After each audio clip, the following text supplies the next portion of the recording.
A Wife's Letter, written by Rabindranath Tagore, translated from Bengali by Prosenjit Gupta. To thine auspicious lotus feet. Today, we have been married 15 years, yet not until today have I written you a letter. I've always been close by your side. You've heard many things from me, and so have I from you. But we haven't had space enough to write a letter. Now I am in Puri on a holy journey, and you are wrapped up in your office work. Your relationship to Calcutta is a snail's to its shell. The city is stuck fast to you, body and soul. So you didn't apply for leave. It was the Lord's desire, and so was His granting me my leave application. I am Mejopo, the second bride in your joint family. Today, 15 years later, standing at the edge of the ocean, I understand that I also have other relationships with the world and the world keeper. So I find the courage to write this letter. This is not a letter from your family's Mejopo, not from the second wife. Long ago, in my childhood days, in the days when my preordained marriage to you was known only to the omniscient one who writes our fates on our foreheads, my brother and I both came down with typhoid fever. My brother died. I survived. All the neighborhood girls said, "Mrinal's a girl. That's why she lived. If she'd been a boy, she couldn't have been saved. Jamraj is wise in his deadly robbery. He only takes things of value." No death, then, for me. It is to explain this at length that I sit down to write this letter. When your uncle, a distant relative, came with your friend Nirod to view your prospective bride, I was 12. We lived in an inaccessible village where jackals would call even during the day. 14 miles from the railway station by ox cart, then 6 more on an unpaved road by palanquin. How vexed they were! And on top of that, our East Bengal cookery. Even now your uncle makes jokes about those dishes. Your mother wanted desperately to make up for the plain appearance of the first bride with the good looks of the second. Otherwise, why would you have taken all the time and trouble to travel to our distant village? In Bengal, no one has to search for jaundice, dysentery, or a bride. They come and cleave to you on their own and never want to leave. Father's heart began to pound. Mother started repeating Durga's name. With what offering could a country priest satisfy a city god? All they could rely upon was their girl's appearance. But the girl herself had no vanity. Whoever came to see her, whatever price they offered for her, that would be her price. So even with the greatest beauty, the most perfect virtues, a woman's self-doubt can never be dispelled. The terror of the entire household, even the entire neighborhood, settled like a stone in my chest.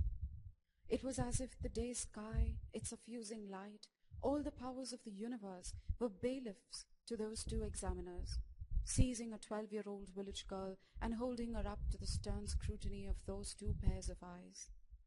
I had no place to hide.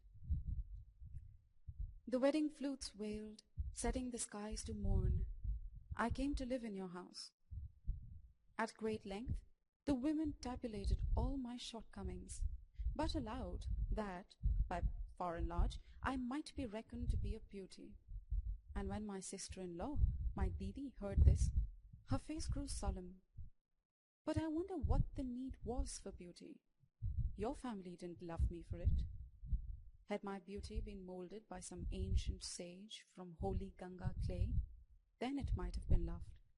But the Creator had molded it only for His own pleasure, and so it had no value in your pious family. That I had beauty, it didn't take you long to forget. But you were reminded, every step of the way, that I also had intelligence. This intelligence must have lain deep within me, for it lingered in spite of the many years I spent merely keeping house for you. My mother was always very troubled by my intelligence. For a woman, it's an affliction. If she whose life is guided by boundaries seeks a life guided by intelligence, she'll run into so many walls that she'll shatter her forehead and her future. But what could I do? The intellect that the other wives in the house lacked, the Lord in a careless moment had bestowed upon me. Now whom could I return the excess to? Every day you all rebuked me. Precocious, impertinent girl.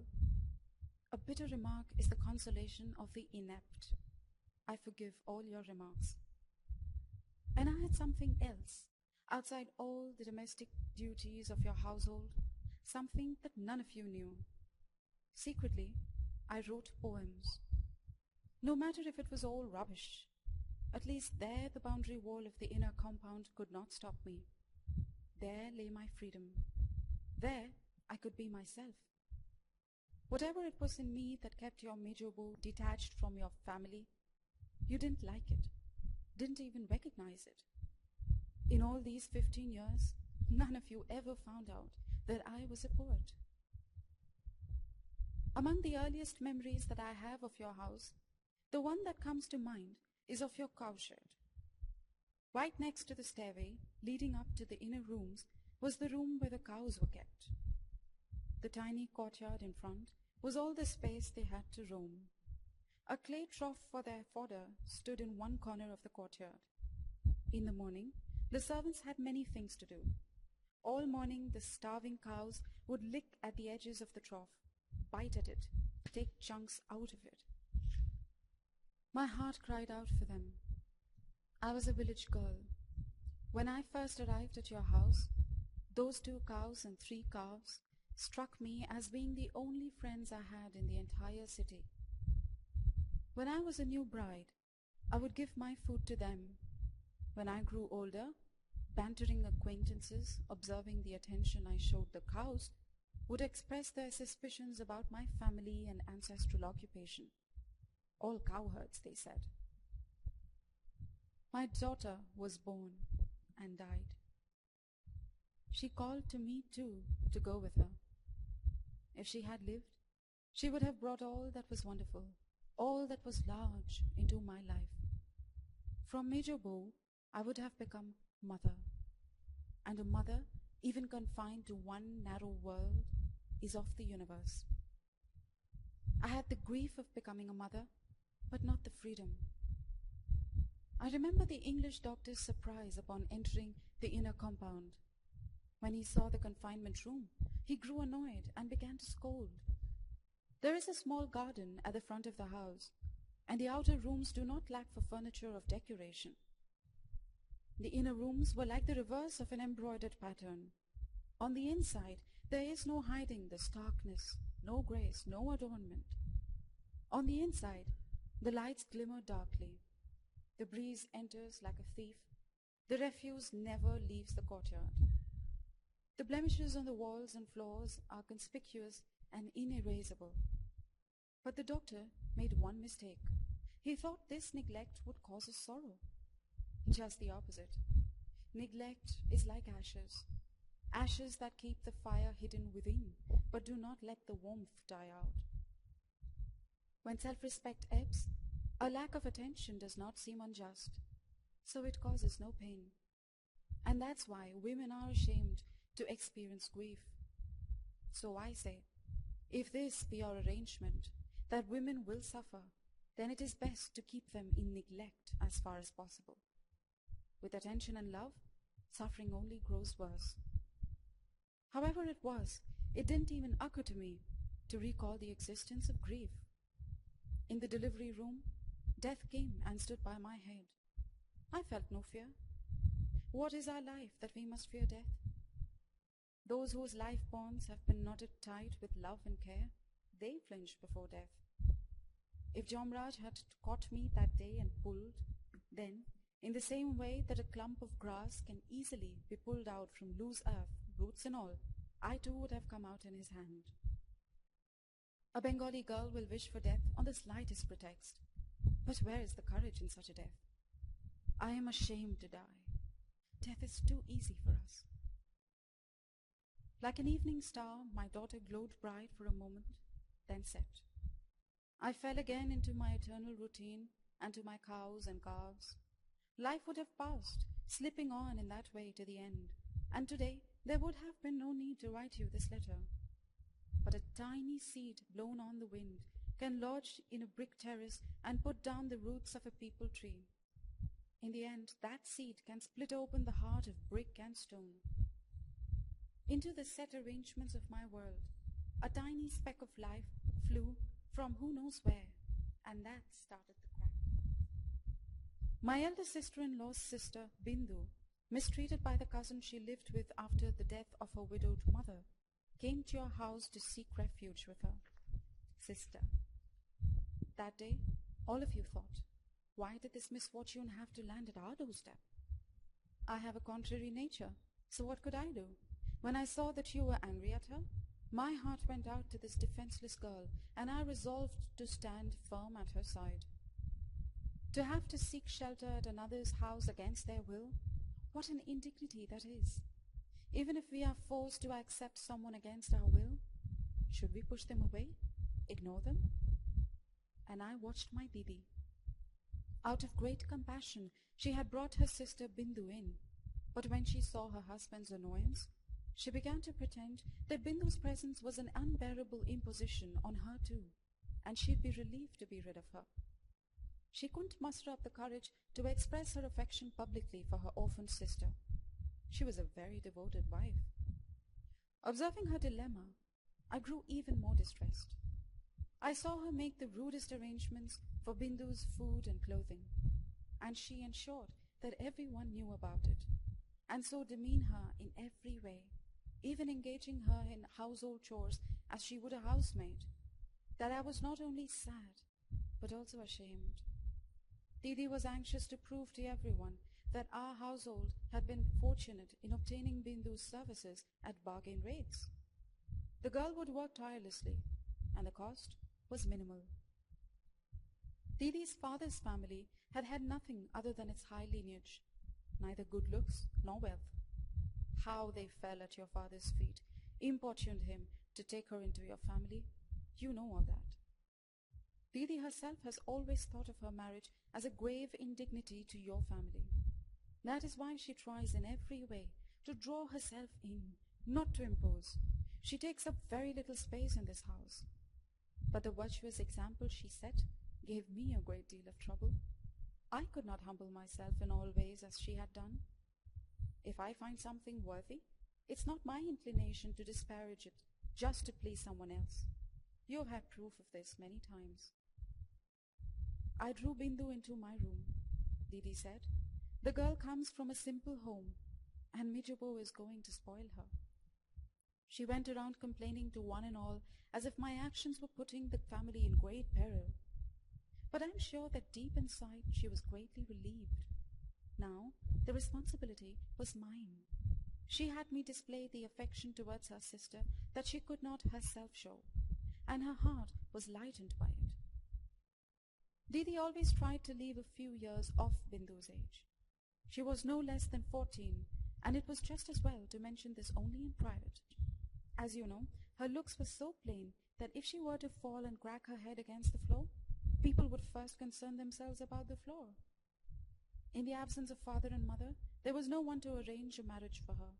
And besides, how many people would have the strength of their beliefs to marry someone who looked like her?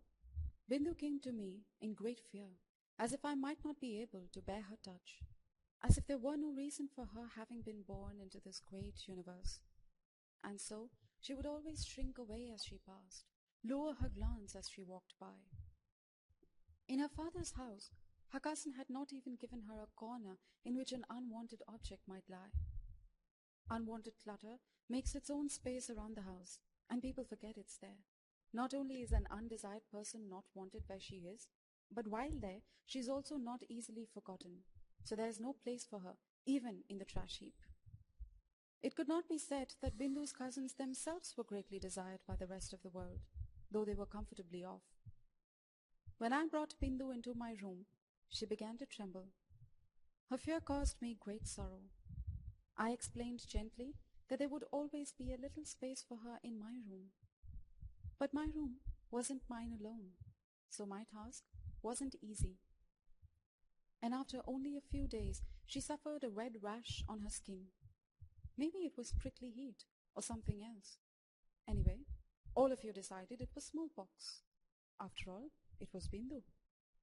An unskilled doctor from your neighborhood came and declared, "It's difficult to say what it is without waiting another day or two." But who had the patience to wait another day or two? Bindu herself was half dead from the shame of her ailment. I said, "I don't care if it's smallpox. I'll stay with her in the confinement room. No one else will have to do anything."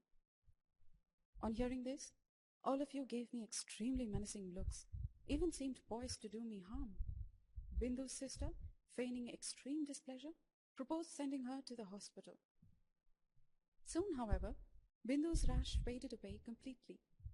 Seeing this, you grew even more agitated. Some of you said, "It's definitely smallpox, and it's settled in." After all, it was Bindu. There's one thing to be said for growing up neglected and uncared for. It makes the body ageless, immortal. Disease doesn't want to linger, so the easy roads to death are shut off.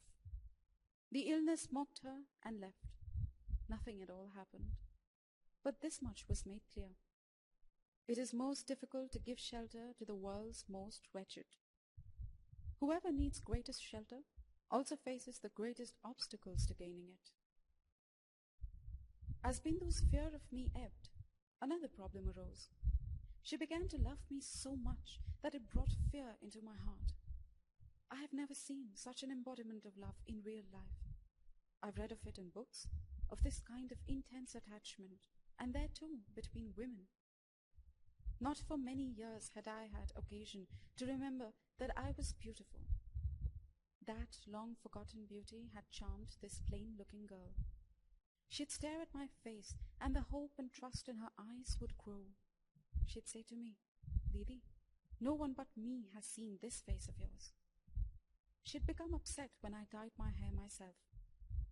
She liked to play with my hair, arranging it this way and that. Apart from the occasional invitation, there was really no need for me to dress up. But Bindu was eager, and every day she would ornament me one way or another. She grew besotted with me. There's not even a yard of free space in the inner compound of your house. Near the north wall, next to the drain, somehow a mangosteen had taken root. The day I saw its new leaves budding forth bright red, I'd know that spring had truly touched the world. And when I saw, in the middle of my routine life, this neglected girl's heart and soul filling up with color, I realized that there was a spring breeze of the inner world as well, a breeze that came from some distant heaven, not from the corner of the alley. The unbearable impetus of Bindu's love began to agitate me. Once in a while, I admit, I used to be angry at her, but through her love, I saw a side of myself that I had never seen before. It was my true self, my free self. Meanwhile, my care and attention for a girl like Bindu struck you all as beyond the limits of propriety.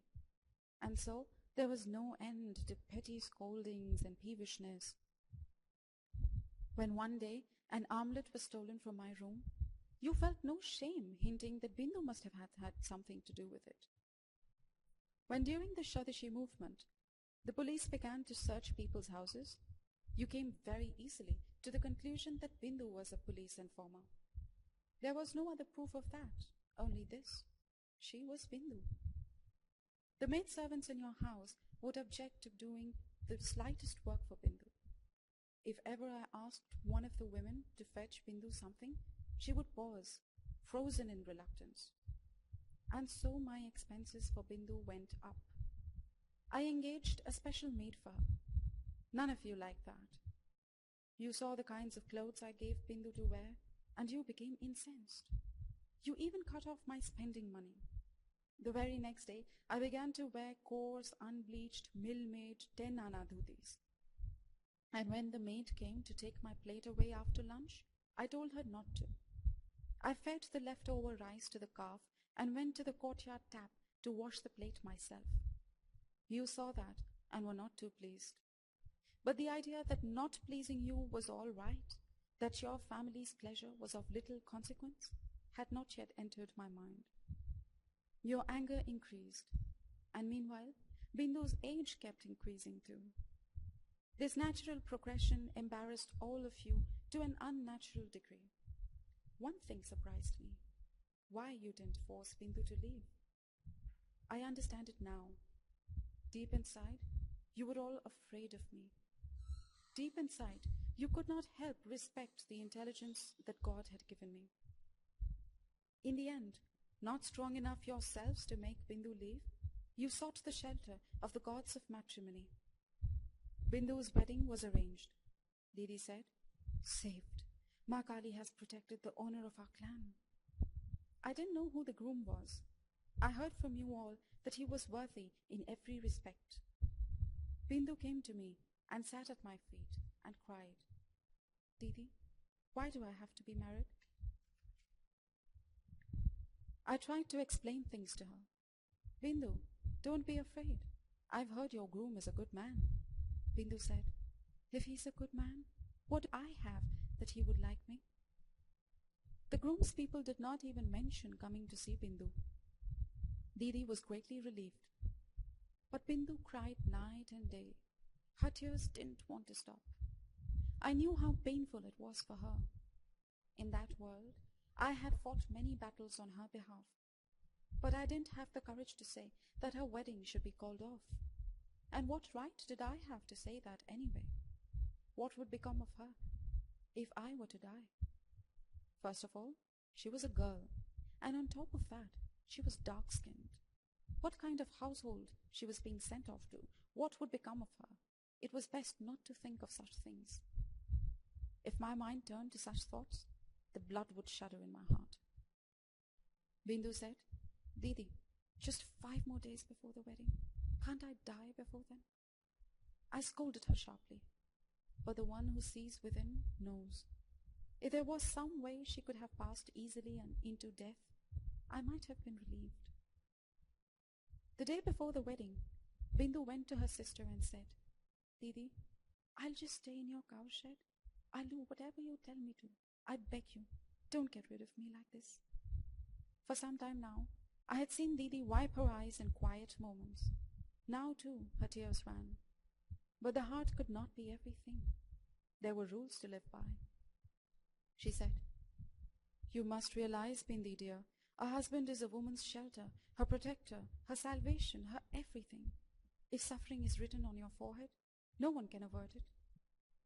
The message was clear. There was no way out. Bindu would have to marry, and whatever happened afterwards would have to happen. I had wanted the wedding to be conducted at our house, but all of you were firm. It must be at the groom's house. It was their ancestral custom. The matter became clear to me. The gods of your household couldn't bear it if any of your money was spent on Bindu's wedding. So I was forced to be quiet. But there's something none of you know. I wanted to tell Didi, but I didn't. She might have died of fear. Secretly, I gave Bindu some of my jewelry, made her wear it before she left. I thought Didi would notice it. Perhaps she pretended not to. Do, in the name of kindness, forgive her that. Before leaving, Bindu threw her arms around me. "So, after all, Didi, you are abandoning me completely?" I said, "No, Bindi. No matter what your condition may be, I'll never abandon you in the end." 3 days went by. The tenants of your estate had given you a sheep to feast on. I saved it from the fire of your hunger and kept it in one corner of the coal shed on the ground floor. I would go and feed it grain first thing in the morning. I had relied on your servants for a day or two before I saw that feeding the animal was less interesting to them than possibly feeding upon it. Entering the coal shed that morning, I saw Bindu sitting huddled in a corner.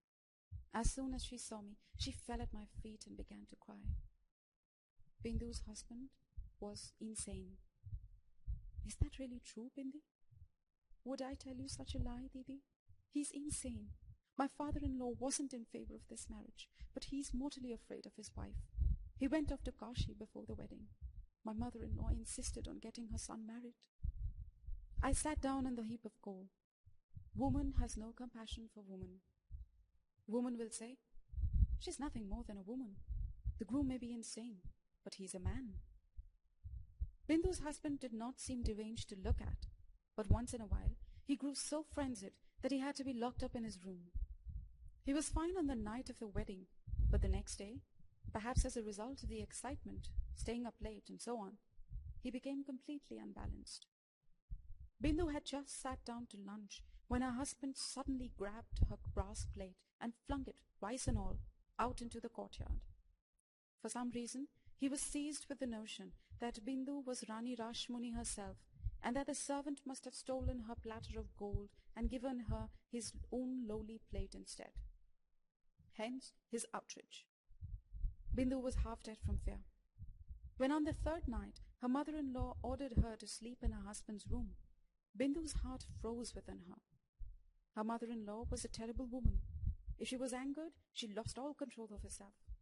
She too was unbalanced, but not completely, and therefore all the more dangerous. Bindu had to enter the room. Her husband was placid that night, but no matter. Bindu's body turned wooden with terror.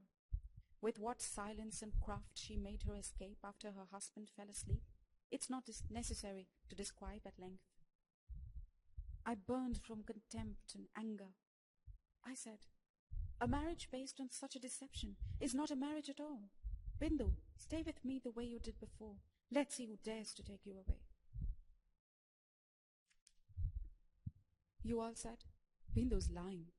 I said, she has never lied in her life. You all said, how do you know that? I said, I'm sure of it. You all tried to frighten me. If Bindu's in-laws report this to the police, you'll be in trouble. I said, they deceived her and got her married to a madman, and when I tell the court that, they'll listen. You all said, then we'll have to go to the court over this? Why? Why should we bother? I said, I'll sell my jewelry and do what I can. You all said, you're going to a lawyer then? I couldn't answer that. I could complain bitterly, but I didn't have the courage to do any more. And meanwhile, Bindu's brother-in-law had arrived and was raising a racket outside the house. He said he was going to file a report at the police station. I didn't know where my strength came from, but my mind would not accept the idea that for fear of the police, I would simply hand her over. Hand over to the butcher himself, the calf that had come running from the cleaver, afraid for her life, to seek shelter with me. I found the audacity to say, fine, let him go to file a report then. After saying this, I decided I must take Bindu into my bedroom right away, put a lock on the door, and stay inside with her. But when I looked for Bindu, I couldn't find her. While I was arguing with you all, she had gone out on her own and given herself up to her brother-in-law. She understood that by staying in the house, she was putting me in great danger. Running away the way she had earlier, Bindi had only increased her own unhappiness. Her mother-in-law argued that her husband hadn't done anything to hurt Bindu. There were plenty of terrible husbands in the world. Compared to them, her son was a jewel, a diamond. My elder sister-in-law said, she has an ill-fated forehead. How long can I grieve over it? He may be crazy, may be a fool, but he's her husband after all. The image rose in your minds of the leper and his wife, oh devoted woman, who herself carried him to the prostitute's house. You, with your male minds, did not ever hesitate to preach this story, a story of the world's wildest cowardice, and for the same reason, even though you had been granted the dignity of human shape, you could be angry at Bindu without feeling the least discomfort. My heart burst for Bindu. For you, I felt boundless shame. I was only a village girl, and on top of that, I had lived so long in your house. I don't know through what chink in your vigilance God slipped me my brains. I just couldn't bear all your lofty sentiments about woman's duty. I knew for sure that Bindu would not return to our house even if she had to die. But I had assured her the day before her marriage that I would not abandon her in the end. My younger brother Shaurot was a college student in Calcutta. You all know about his different kinds of volunteer work, running off to help the Damodar flood victims, exterminating the rats when the plague struck. He had such enthusiasm for these projects that even failing the FA exams twice had not dampened his spirit. I summoned him and said, Shaurot, you have to arrange things so that I can have news of Bindu. She won't have the courage to write, and even if she does, the letter will never reach me. My brother might have been happier if I had asked him to kidnap Bindu and bring her back, or perhaps to crack her crazy husband's skull. While I was talking to Shaurot, you came into the room and said, Now what mess are you getting us into? I said, The same one I made right at the beginning. I came to your house, but that was your own doing. You asked, Have you brought Bindu back and hidden her somewhere? I said, If Bindu would come, I'd certainly bring her back and hide her, but she won't come, so you all needn't be afraid. Seeing Shaurot with me had kindled your suspicions. I know that you didn't approve at all of Shaurot's comings and goings. You were afraid that the police were keeping tabs on him, and that someday he would get himself into some political tangle and drag you into it too. So I didn't usually call him to the house. I even sent him my Bhaipota offering through someone else. I heard from you that Bindu had run off again, that her brother-in-law had come looking for her again. Hearing this, I felt something sharp pierce my heart. I understood the luckless girl's unbearable suffering, but I could see no way of doing anything for her. Shaurot ran to get news of Bindu. He returned in the evening and told me. Bindu went back to her cousin's house, but they were terribly angry and took her back to her in-laws right away. And they haven't forgotten the money they had to spend on fares and other expenses for her.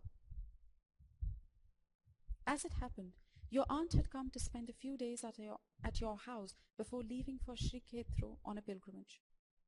And I told you all, I'm going too. You were so delighted to see me in this sudden turn towards religion that you forgot altogether to object. You also thought, no doubt, that if I stayed in Calcutta at that time, I would certainly make trouble about Bindu. I was a terrible nuisance. I would leave on Wednesday. By Sunday all the preparations had been made. I called Shaurot and said to him, No matter how difficult it is, I want you to find some way to get Bindu on the Wednesday train to Puri. Shaurot grinned with delight and he said, Don't worry, Didi. Not only will I see her into the train, I'll go with her to Puri myself. It'll be an opportunity to see the Jagannath temple. Shaurot came again that evening. I took one look at his face and the breath stopped in my chest. I said, What, Shaurot? You couldn't do it? He said, No. I asked, You couldn't get her to agree? He said, There was no need anymore. Last night she set fire to her clothes and killed herself. I talked to her nephew, the one I was in touch with, and he said that she had left a letter for you, but they destroyed the letter. Oh, peace at last. People heard about it and were enraged. They said, It's become a kind of fashion for women to set fire to their clothes and kill themselves. You all said, Such dramatics. Maybe. But shouldn't we ask why the dramatics take place only with Bengali women's saris and not with the so brave Bengali men's dhutis? Truly, Bindi's forehead was seared by fate. As long as she lived, she was never known for her looks or talent. Even in her last hours, it didn't enter her head to find some new way to die, some novel exit that would please the nation's men and move them to applaud her. Even in dying, she only angered everyone. Didi hid in her room and cried, but there was some solace in her tears. However it was, at least now the girl was beyond suffering. She had only died. Who knew what might have happened if she had lived? I have come here on my holy journey. Bindu didn't need to come any more, but I did. In your world, I didn't suffer what people would normally call grief. In your house, there was no lack of food or clothing. No matter what your brother's character, in your own character, there was nothing that I could complain of to the Lord, nothing I could call terrible. If your habits had been like those of your brothers, perhaps my days would have passed without upheaval. Perhaps, like my sister-in-law, so perfectly devoted to her husband, I too might have blamed not you, but the Lord of the world. So I don't want to raise my head in complaint about you. This letter is not for that. But I will not go back to your number 27 Makun Bora Lane. I have seen Bindu. I have seen the worth of a woman in this world. I don't need any more. And I've seen also that even though she was a girl, God didn't abandon her. No matter how much power you might have had over her, there was an end to that power. There's something larger than this wretched human life. You thought that, by your turn of whim and your custom graved in stone, you could keep her life crushed under your feet forever. But your feet weren't powerful enough. Death was stronger. In her death, Bindu has become great. She's not a mere Bengali girl anymore. No more just a female cousin of her father's nephews. No longer only a lunatic stranger's deceived wife. Now she is without limits, without end.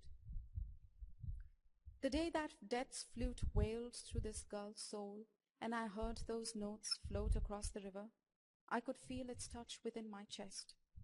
I asked the Lord, why is it that whatever is the most insignificant obstacle in this world is also the hardest to surmount? Why was this tiny, most ordinary bubble of cheerlessness contained within 4 ramparts in this humdrum alley such a formidable barrier? No matter how pleadingly your world called out to me, its nectar cup made of the 6 elements borne aloft in his hands, I could not emerge even for an instant, could not cross the threshold of that inner compound. These skies of yours, this life of mine, why must I, in the shadow of this most banal brick and woodwork, die one grain at a time? How trivial this daily life's journey, how trivial all its fixed rules, its fixed ways, its fixed phrases of rote, all its fixed defeats. In the end, must the victory go to this wretched world, to its snakes of habit that bind and coil and squeeze? Must the joyous universe, the world that you created yourself, lose? But the flute of death begins to play, and then where is the mason's solid brick wall? Where is your barbed wire fence of dreadful law? A sorrow, an insult can imprison, but the proud standard of life flies from the hand of death. Oh, Major Bow, you have nothing to fear. It doesn't take a moment to slough off a Major Bow's shell. I'm not scared of your street any longer. In front of me today is the blue ocean. Over my head, a massive monsoon cumulus. The dark veil of your custom had cloaked me completely, but for an instant, Bindu came and touched me through a gap in the veil, and by her own death, she tore that awful veil to shreds. Today I see there is no longer any need to maintain your family's dignity or self-pride. He who smiles at this unloved face of mine is in front of me today, looking at me with the sublime expanse of his sky. Now, Major Bow dies. You think I'm going to kill myself? Don't be afraid. I wouldn't play such an old joke on you all. Mirabai too was a woman, like me. Her chains too were no less heavy, and she didn't have to die to be saved.